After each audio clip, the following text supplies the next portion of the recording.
Good morning, students. I hope you all are doing well at your places and taking the utmost care of yourself.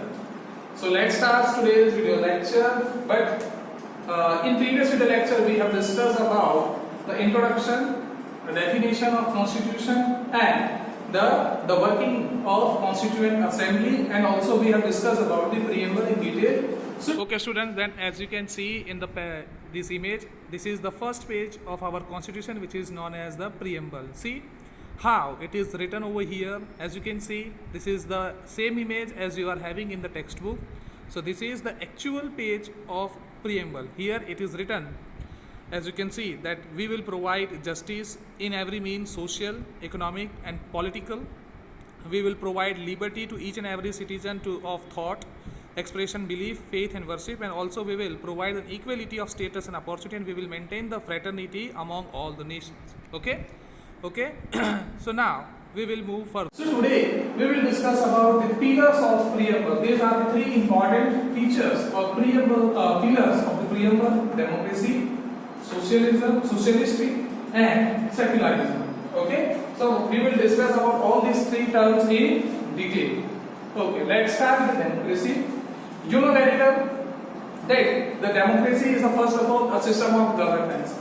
There are many types of system of governance are there in the world, like democracy, monarchy, and socialist. Communalism.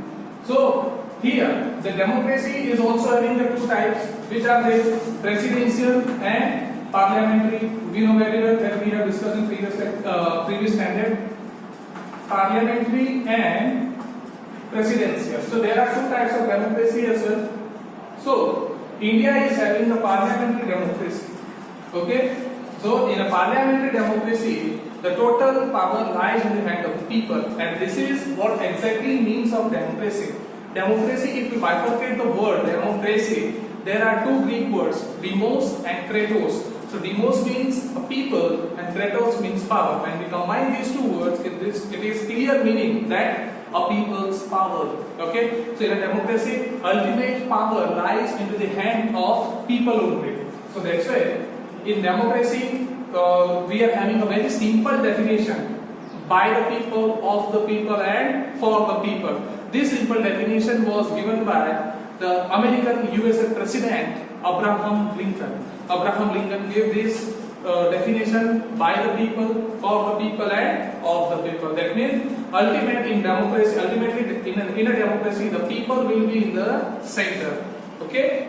Why? Because here the people are having the right to choose their representative, and on behalf of the people, that candidate will look after the country. Okay. Like we have seen that many of the ministers, like in the elections, we are casting our vote to our favorite candidate, or any of the choice of the candidate. So that candidate, if the candidate won the election, they will come in the power. But there is also time period. There is a tenure of 5 years only. And after 5 years, if they have worked well, in their tenure, during their tenure, so the people will repeat them, or if they don't, then people will remove them. Okay. This is very clear funda, and that's why it is clearly said that the ultimate power lies into the hand of people. Okay. So people are electing their candidate for governing a country, and the democracy, the peoples are having the ultimate power. Is it clear? Now, which people can cast the vote, or which people can choose their respective leader, their perfect leader, candidates? So there is a universal adult suffrage in our country. It is clearly mentioned that the candidate should be 18 years of age or above, 18 years or above the age. Okay. All these 18 years and above, 18 years of age or above the 18 years of age, they can cast their vote. There is no discrimination on the basis of caste, creed, race, gender, birthplace, economically, literacy. No, there is not a single barrier for casting their vote, and this is called universal adult suffrage. But there is also one condition is mentioned: that the candidate name should be in the electoral placed, then and after only they can cast their vote. So this is called universal adult suffrage. Okay, is it clear? Now we will discuss about the second feature or pillar, that is socialism. So socialist means, first of all, this word was added after. See, both these words, not only this, but both these words were added. Take a second. Let me just clear something. Socialism and secularism, both these words were added during the 1976 42nd Amendment. Amendment, that means changes. During the 42nd Amendment during 1976, socialism and secularism, both the word has been added in the Constitution. Now, why we have added the socialism? Because by adding this, we are just declaring ourselves that in India there is a social revolution, and we believe, our constitution believe in an equal society. There should be no differences or there should be no discrimination in our society. That's why for the same we can develop. See, you know very well, if you are having a developed society, so it is directly reflect your progress. Okay, if your country's progress. Okay, so there should not be any kind of inequality in society. Now see, I am just giving an example. You know very well that 95% of economy of our country lies on the 5% people hand,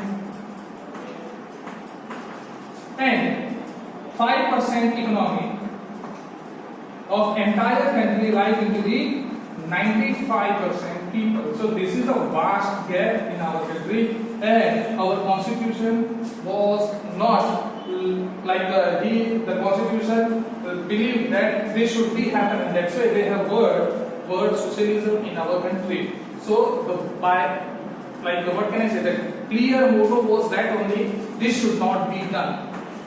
This should not be done because we are believing in equal society. Okay. Now the third word is secularism. What is the meaning of secularism? The secularism word is directly related to religion. So our country is a secular country. Secular country, that means the country not believe in a particular religion. Not any particular religion. The country is not involved with the religion as well. Okay, like take an example of Pakistan. Pakistan has declared that Pakistan is an Islamic state. That means they are following Islam, and also they are pressurized their citizens to follow the Islam. But in India, we know very well there are many religions, much religions. Peoples are living here. So, and also from the ancient times, we are the welcomed people. We welcome all the religion in our country. That's where we have seen that blender, mixture of religion in our country. So constitution also allowing to all these people to live together, to live in harmony and maintain the integrity and unity of the country and develop together.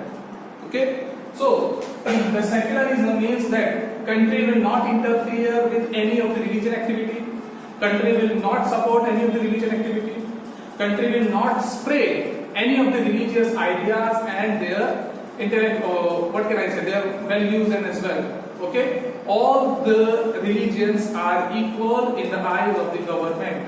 Okay, we are having that Sarva Dharma Sambhav. Sarva Dharma Sambhav. That means all religions are having same feelings.